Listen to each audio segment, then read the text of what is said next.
Rais kajenga hospitali. Usisahau kubonyeza alama ya subscribe Kalamu TV Online.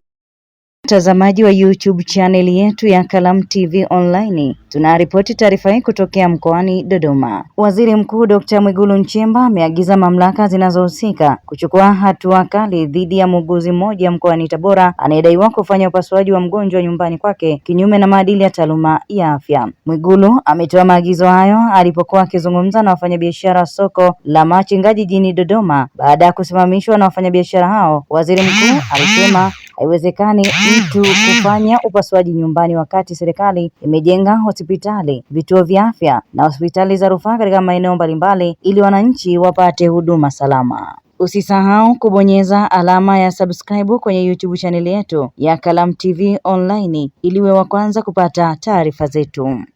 Usisahau kubonyeza alama ya subscribe Kalamu TV Online. Nimepata taarifa kule mkoa wa Tabora. Ametokea muuguzi mmoja, kwanza hata kwa taaluma yao haruhusiwi yeye kufanya upasuaji wa mgonjwa.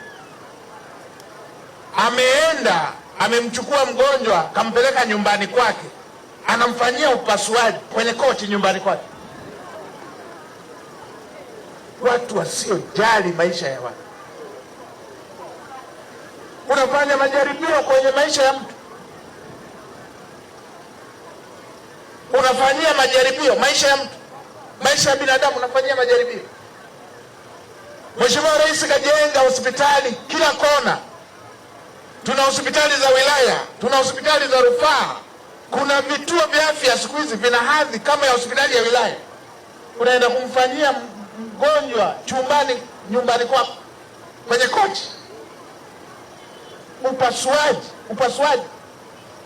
Upasuaji wa tumbo unafanyia nyumbani. Ili muone watu wanaokiuka maadili ya taaluma zao. Mambo ya ajabu haya.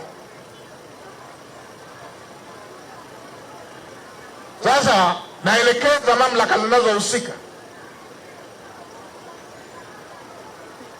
Huyu si wa kuhamishwa, afukuzwe kazi mara moja. Na akishafukuzwa apelekwe kwenye mkono wa sheria. Na wale wanaotoa vibali vyao vya kitaaluma wale wamnyang'anye hicho kibali. Kidogo kidogo tutaelewana. Haya ni mambo ya ajabu. Hospitali zipo, unamfanyaje upasuaji nyumbani?